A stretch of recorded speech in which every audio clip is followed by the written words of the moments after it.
The newest adaptation of Stephen King's It has introduced yet another generation of kids to their worst nightmares. The 1990 TV miniseries scared the jorts off of every millennial with a VCR and 4 hours to spare. But the 2017 version moves the setting to the late 80s, when milk cartons paraded pictures of missing children and the New Kids on the Block were every teen's guiltiest Walkman pleasure. Through a wildly entertaining funhouse of fright, the Losers Club comes together to do what the adults can't and banish evil. But do they really put an end to their shared enemy? Let's take a look at what actually happens at the end of It.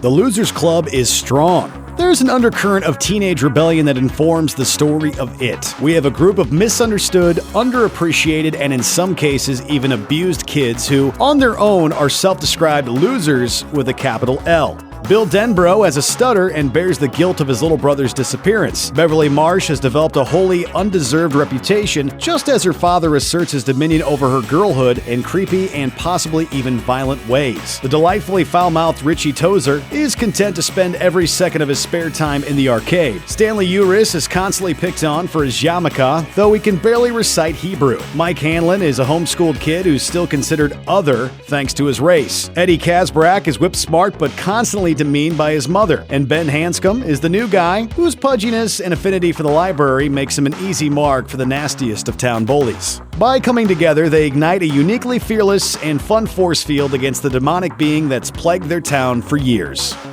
They're not invincible.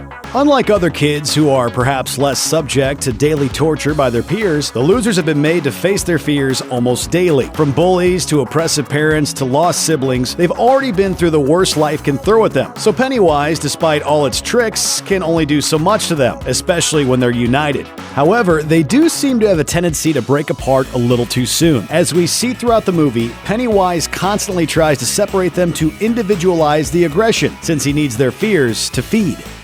Hi, Rich. What are you afraid of? Clowns.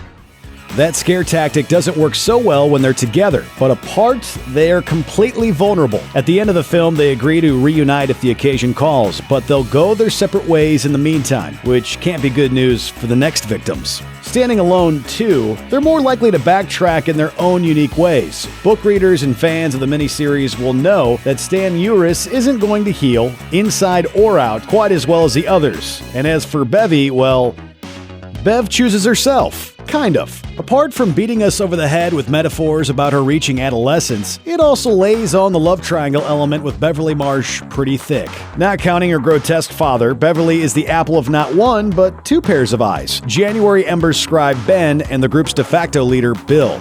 It's Ben's kiss that summons her from her Pennywise-induced coma, but it's Bill's lips she chooses to smooch before her departure to her aunt's, now that she's a self-made orphan. But neither of these fellas are important enough to keep her around Derry. Ben and Bill are just roadblocks to her retreat from town, one she happily bypasses, by the way. The bad news is that anyone familiar with King's writing will know that her dad isn't the only guy who will hurt her before it's all said and done. Speaking of Mr. Marsh, parental plight.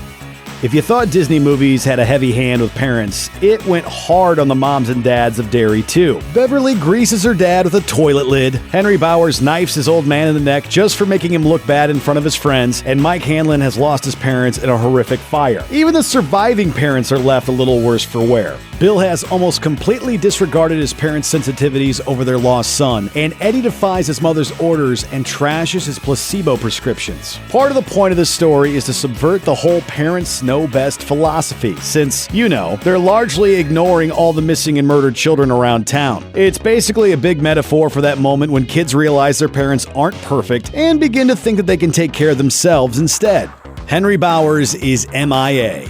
On top of Georgie and Henry's fire-spraying henchman Patrick Hockstetter, the other minor who seemingly meets his maker in the movie is Henry Bowers. After being coaxed into killing his old man by visions of It, his sudden sense of social supremacy takes over as he goes on the offensive against Mike. Mike manages to fight him off and pitches Henry into the abyss of Pennywise as well, which is immeasurably deep. But we shouldn't count Henry out just yet. It's a well-known Hollywood rule that if a character's death isn't shown on screen, you're better off assuming it didn't happen. On top of that, in the story, Bowers plays a bonkers part in future events, so his rage will likely linger just as long as that terrible scar he sliced into Ben's belly. What about the floating kids? When Bill and the rest of the losers come back together to rescue Beverly from it, they discover her floating midair with her eyes glazed over.